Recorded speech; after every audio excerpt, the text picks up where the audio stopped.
हाँ, सत्यार्थ प्रकाश के अष्टम समोल्लास की अंतिम कक्षा।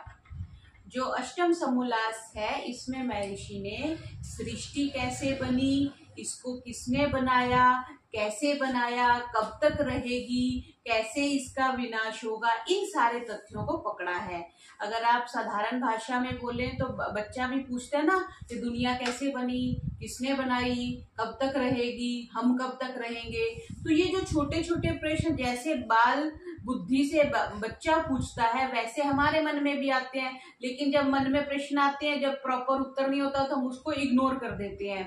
लेकिन इस समोल्लास में महर्षि ने बहुत ही विस्तार से वेद मंत्रों का प्रमाण दे देकर हमें बताया कि सृष्टि कैसे बनी, किसने बनाई और इसका प्रयोजन क्या है और कब तक रहेगी, कौन इसका विनाश करेगा, कौन इसको मैनेज कर रहा है। इन सारे प्रश्नों का महर्षि ने खोलकर उत्तर दिया।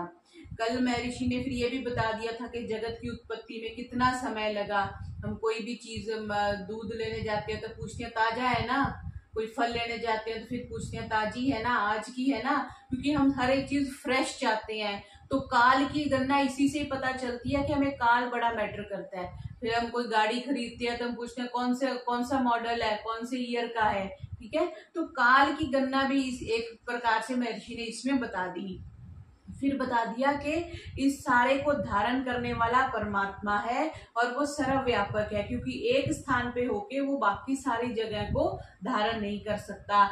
क्रिया जहां जहां होती है वहां कर्ता की उपस्थिति ही होती है, तभी क्रिया हो सकती है। और क्रिया पूरे ब्रह्मांड में हो रही है, सूर्य में, चांद में, पहाड़ों में, घरों में, इस देश में, दूसरे देश में, सब देशों में हो रही है। तो जहां जहां क्रिया हो रही है इसका मतलब वहां वहां कर्ता है। वहां वहां करता है तो कर्ता हमेशा चेतन होता है, ठीक है। कुर्सी कुर्सी को नहीं बना सकती, टेबल टेबल को नहीं बना सकता, आटा आटा स्वयं में रोटी नहीं बन सकता। लेकिन कर्ता जब होता है, कोई चेतन व्यक्ति होता है, वही उसमें कुछ मॉडिफिकेशंस जो रॉ मटेरियल होता है उसमें कर सकता है। तो मेरे पास जो पुस्तक है उसमें 155 पृष्ठ से हम आज प्रारंभ कर रहे हैं।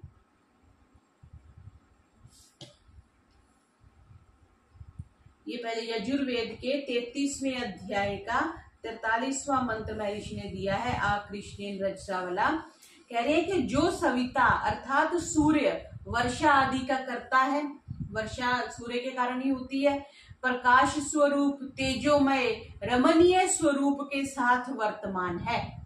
कहते हैं ना कि मोदी जी किसके साथ वर्तमान है, अपने बॉडीगार्ड्स के साथ वर्तमान है, या अपने पूरे साज भाव से, अपनी पूरी प्रस्तुतिकरण से व्यक्ति उपस्थित है। वही बात कह रहे हैं, जो सविता अर्थात सूर्य वर्षा आदि का कर्ता, प्रकाश स्वरूप तेजोमय रमणीय स्वरूप के साथ वर्तमान है, सब प्राणी और अप्राणियों में अमृत रूप वृष्टि करता है, किरण द्वारा अमृत का प्रवेश करा के सब मूर्तिमान द्रव्यों को दिखलाता हुआ सब लोगों के साथ आकर्षण गुण से सहवर्तमान अपनी परिधि में घूमता रहता है, किंतु किसी लोक के चारों ओर नहीं घूमता।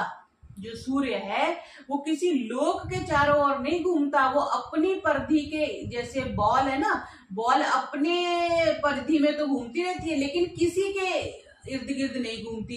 पृथ्वी जो है वो सूर्य के इर्द गिर्द घूमती है, बस उस चीज को स्पष्ट कर रहे हैं। कैसे?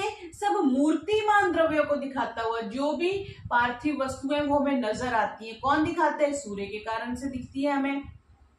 अपनी परिधि में घूमता रहता है किंतु किसी लोक के चारों ओर नहीं घूमता। वैसे ही एक एक ब्रह्मांड में एक सूर्य प्रकाशक, दूसरे सब लोक लोकांतर प्रकाश्य हैं। क्या कह दिया कि एक ब्रह्मांड में एक सूर्य है, जैसे हमारा एक ब्रह्मांड है उसमें एक सूर्य है, ऐसे असंख्य ब्रह्मांड है और असंख्य सूर्य है, ऐसा महर्षि ने बताया। दूसरे सब लोक लोकांतर जो है वो प्रकाश्य है। प्रकाश्य होते हैं जिनमें अपना प्रकाश नहीं होता, दूसरा उनको प्रकाशित करता है। जैसे सूर्य प्रकाशक है, बाकी सारी वस्तुएं प्रकाश्य है। जैसे ट्यूबलाइट प्रकाशक है और टेबल, सोफा, बेड, जो कुछ भी कमरे में दिख रहा है वो प्रकाश्य है।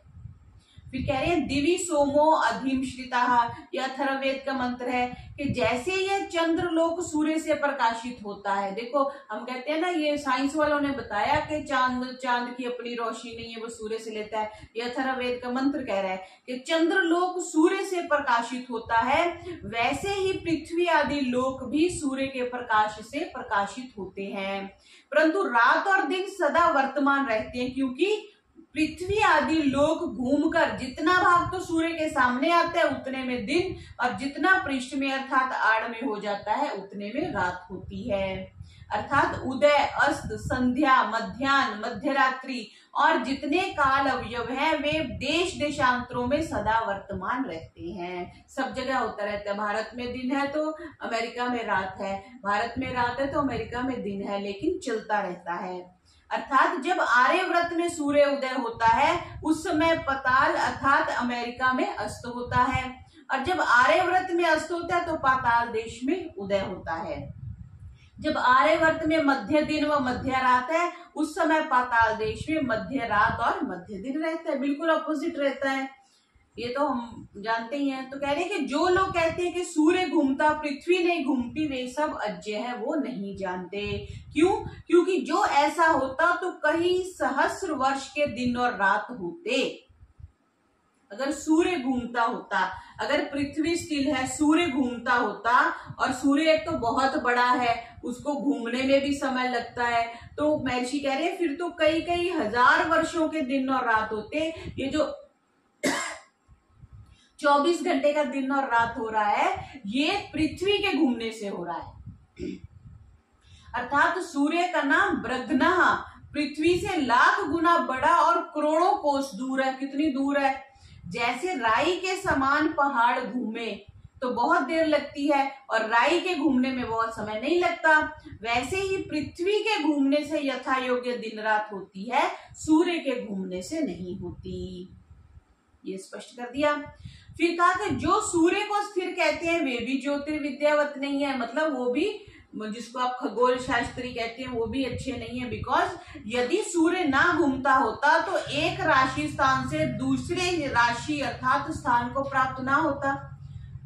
12 राशियां है ना, पूरे जो खगोल को इन्होंने 12 राशियों में बांट रखा है, तभी तो फिर जिस राशि में सूर्य जाता है उस नाम से फिर मास काउंट होता है ना। चित्रा नक्षत्र में जब सूर्य चला गया तो चैत्र मास आ गया, विशाखा नक्षत्र में जब चला गया तो वैशाख मास आ गया। इस तरह से 12 राशियां इन्होंने बना दी है, तो हर राशि में जब सूर्य जाता है इसलिए 12 महीने, 12 आदित्य भी है ना, तो 12 राशियां गढ़ी जाती हैं।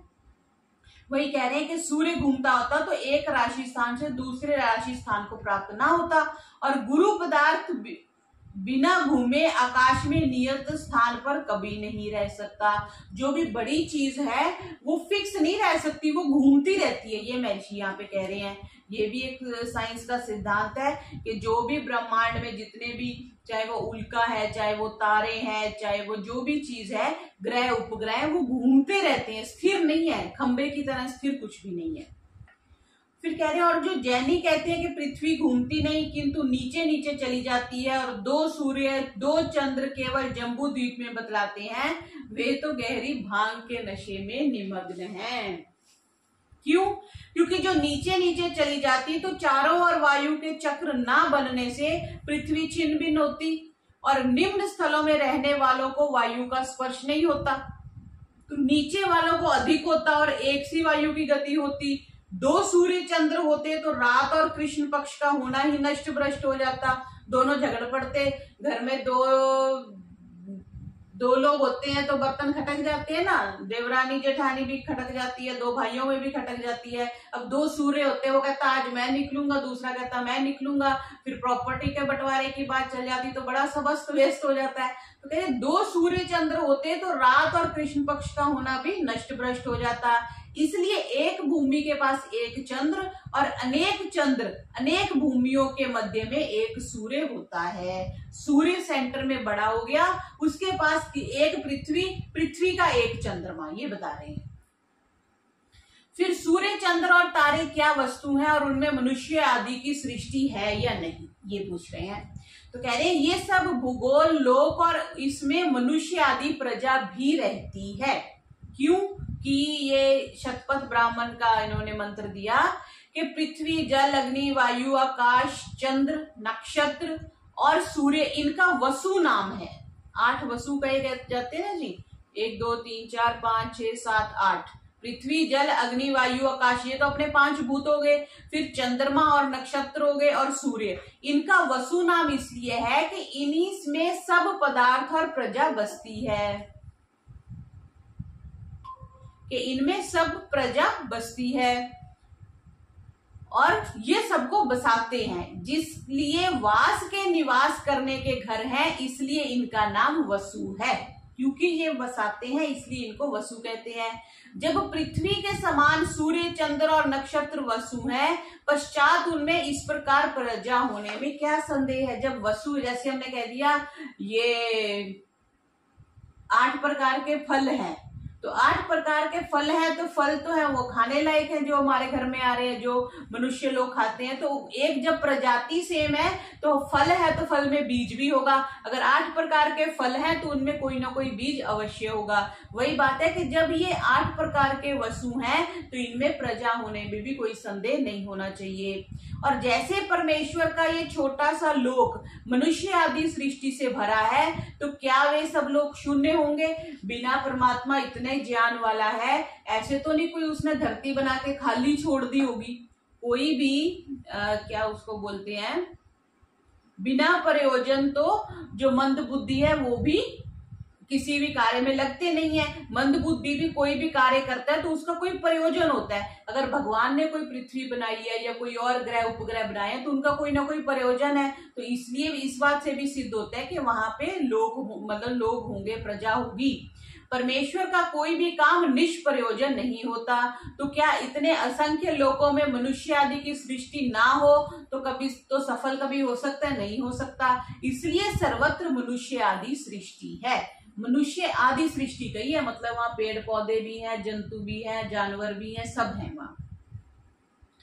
फिर कह रहे जैसे इस देश में मनुष्य आदि सृष्टि की आकृति अवयव है, वैसे ही अन्य लोकों में होगी या विपरीत? मनुष्य आदि की सृष्टि जैसे अभी है हमारी पृथ्वी पर है, वैसे ही वहां पर होगी या भिन्न होगी, ये प्रश्न कर रहे हैं। तो कह रहे हैं कि कुछ कुछ आकृति में भेद होना संभव है।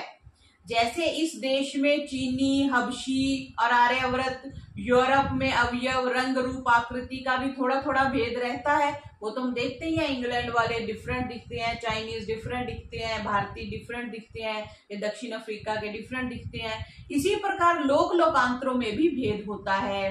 परंतु जिस जाति की जैसी सृष्टि इस देश में है, वैसी जाति ही सृष्टि अन्य लोकों में भी है। जैसे यहाँ पर वैसे वहां भी है। जिस जिस शरीर के प्रदेश में नेत्र आदि अंग है, उसी उसी प्रदेश में लोकांतर में भी उसी जाति के अवयव भी वैसे ही होते हैं। तो इससे क्या अर्थ निकलता है कि जैसे यहाँ पर कुत्ता है वैसे ही दूसरे प्लेनेट पे भी कुत्ता वैसे ही होगा। उसका मुंह भी ऐसे होगा, जहां उसकी आंख है वहां आंख होगी, जहाँ कान है वहां कान होंगे, सेम रहेंगे, बस थोड़ा बहुत अंतर होगा, ऐसा महर्षि बता रहे हैं। फिर ये सूर्य चंद्रमसा उधाता जो हम संध्या में मंत्र बोलते हैं ऋग्वेद के 10वें मंडल का, उसको उद्धृत करके महर्षि क्या कह रहे हैं? धाता का अर्थ बता रहे हैं कि परमात्मा ने जिस प्रकार के सूर्य, चंद्र, देव, भूमि, अंतरिक्ष और तत्र से सुख विशेष पदार्थ, क्या बोला? सुख विशेष पदार्थ, सिंपल पदार्थ नहीं बोले। आपके घर, आपकी किचन में बहुत से पदार्थ हैं, आपके घर में बहुत सारे पदार्थ हैं, क्या वो सुख विशेष हैं? हम कोई प्रोडक्ट लेके आते हैं तो हम कहते हैं इसने तो परेशान ही कर दिया, मतलब ये जब से खरीदा है इसमें डिफेक्टिव हुआ रहता है, तो वो सुख विशेष पदार्थ नहीं हुआ, वो दुख विशेष पदार्थ हो गया। तो महर्षि ने क्या किया है? महर्षि ने क्या बता रहे हैं कि परमात्मा ने जिस प्रकार के सूर्य, चंद्र, देव, भूमि, अंतरिक्ष और तत्र से सुख विशेष पदार्थ पूर्व कल्प में रचे थे, वैसे ही इस कल्प में अर्थात इस सृष्टि में भी रचे हैं तथा सब लोकांतरों में भी वैसे ही बनाए गए हैं। भेद किंचित मात्र नहीं होता। मतलब पहले जैसे सतयुग कह लो या और भी पिछला कल्प कह लो, सतयुग तो इसी कल्प का हो गया ना, इससे पहली जो कल्प में सृष्टि बनी थी तब भी ऐसी थी, थोड़ा बहुत भिन्नता हम भी देखते हैं। थोड़ा सा तो देखते हैं कि भोजन वैसे ही रहता है, जल वैसा ही रहता है, बस हमारा लिविंग स्टाइल ही तो थोड़ा बदल गया। पहले घर कच्चे होते थे, अब पक्के हो गए हैं, खाते हैं, लेकिन अब तब भी रोटी लोग खाते थे, अब भी हम रोटी खाते हैं, पानी पीते हैं, मुंह से खाते हैं। मतलब बहुत सी चीजें बदली नहीं है, लेकिन थोड़ी सी आर्टिफिशियल चीजें बदलने से हमें लगता है युग बदल गया, समय बदल गया। बच्चे भी बोलते हैं मम्मी आप तो पुराने जमाने के हो गए, आपको नहीं पता। पुराने जमाने में क्या था? पुराने जमाने में भी हम सुख के लिए भागते थे, आज भी हम सुख के लिए भाग रहे हैं। आज हमें लगता है कि पैसे में सुख है, तब हमें लगता था मानवता में सुख है, ईमानदारी में सुख है, अच्छे आचरण में सुख है। बस हमारा नजरिया बदला है, बाकी जीवन की मूलभूत आवश्यकताएं तो वही है, रोटी कपड़ा और मकान, चौथी कुछ भी नहीं है। तो कह रहे हैं कि जैसे इस कल्प में व इस सृष्टि में रचे हैं तथा सब लोकांतरों भी वैसे ही बनाए गए हैं, भेद जो है वो किंचित मात्र नहीं है। फिर कह रहे हैं जिन वेदों का इस लोक में प्रकाश है उन्हीं का उन लोकों में भी प्रकाश है या नहीं? तो महर्षि कह रहे हैं उन्हीं का यह वेद जो है वो नित्य है और सत्य है, आदि सत्ता है उनकी। तो कह रहे हैं जैसे एक राजा की राज्य व्यवस्था नीति सब देशों में समान होती है, उसी प्रकार परमात्मा राज राजेश्वर की वेदोक्त नीति अपने सृष्टि रूप सब राज्य में एक सी है। अब जो भारत का संविधान गुजरात में लग रहा है, वही असम में लग रहा है, वही केरल में लग रहा है, वही मध्य प्रदेश में लग रहा है, बस वही बात है। भिन्न भिन्न लोकांतरों में भी वही नियम चल रहे हैं, वही सृष्टि है, वही पृथ्वी, सब कुछ वैसा ही है। फिर कह रहे हैं जब ये जीव और प्रकृति तत्व अनादि और ईश्वर के बनाए नहीं हैं, तो ईश्वर का अधिकार भी इन पर ना होना चाहिए, क्योंकि सब स्वतंत्र हुए। अनादि और ईश्वर के बनाए हुए, क्योंकि महर्षि ने पीछे कहा था ना कि जीव जो है अनादि है, तो उसको उठा के पूर्व पक्षी क्या कह रहा है कि जब जीव और प्रकृति जो बनी है, जब परमात्मा ने बनाई नहीं है, तो परमात्मा इनको कंट्रोल क्यों करता है? जैसे किसी का बच्चा होता है तो हम उसको कुछ नहीं कहते ना, क्योंकि हमारा बच्चा है तो हम कहते हैं इसकी जिम्मेवारी हम लेते हैं क्योंकि हमारा बच्चा है। पड़ोसी का बच्चा तो उसकी कोई जिम्मेवारी नहीं होती। तो वही बात कह रहे हैं कि फिर ईश्वर के जब बनाए हुए नहीं है तो ईश्वर का अधिकार भी इन पर नहीं होना चाहिए, क्योंकि सब स्वतंत्र हुए। तो बात तो सही आ रही है ना कि जीवात्मा स्वतंत्र होनी चाहिए, क्योंकि परमात्मा ने नहीं बनाई। अब जिसकी दुकान का हम कहते हैं ना कि कोई प्रोडक्ट खराब निकलता है तो फटाफट कह देते हैं आप मेरी दुकान से थोड़ी ना लेके गए हो, मेरी कोई जिम्मेवारी नहीं है। तो जब जीव अनादि तत्व है, प्रकृति अनादि तत्व है, तो वो स्वतंत्र होने चाहिए, ये प्रश्न है। तो महर्षि क्या कह रहे हैं कि जैसे राजा और प्रजा समकाल में होते हैं और राजा के अधीन प्रजा होती है, वैसे ही परमेश्वर के अधीन जीव और जड़ पदार्थ हैं। जब परमेश्वर सब सृष्टि का बनाने, जीवों के कर्म फलों का देने, सबका यथावत रक्षक और अनंत सामर्थ्य वाला है, तो अल्प सामर्थ्य भी और जड़ पदार्थ उसके अधीन क्यों ना हो? ठीक है, जब जीव है वो तो अल्प सामर्थ्य वाला है और प्रकृति तो वैसे ही जड़ है, और परमात्मा अनंत सामर्थ्य वाला है, अनंत ज्ञान वाला है, अनंत शक्तियां हैं। तो ये छुटकी छुटकी सी चीज, जैसे कहते हैं पहाड़ के समान राई के बराबर है, तो इनके स्वतंत्र होने का कोई मतलब नहीं रह जाता। इसलिए जीव कर्म करने में स्वतंत्र है, परंतु कर्म के फल भोगने में ईश्वर की व्यवस्था से परतंत्र है। इसको भी अंडरलाइन कर लेंगे। ये एक सिद्धांत है, बहुत बड़ा सिद्धांत है कि जीव कर्म करने में तो स्वतंत्र है, लेकिन कर्मों के फल भोगने में ईश्वर की व्यवस्था से परतंत्र है। मैंने आज 1 करोड़ रुपया दान दिया तो मैंने अपना पत्थर भी लगवा लिया, तो मेरा वो उसका फल, पुण्य फल अभी मिलना चाहिए ना। वो जब परमात्मा की व्यवस्था होएगी तब उस पुण्य का फल मिलेगा। ऐसे ही पाप किसी ने कर दिया, हम कहते हैं इतना घटिया आदमी है, इतने बुरे कर्म करता है, लेकिन इसको फल ही नहीं मिल रहा है ना।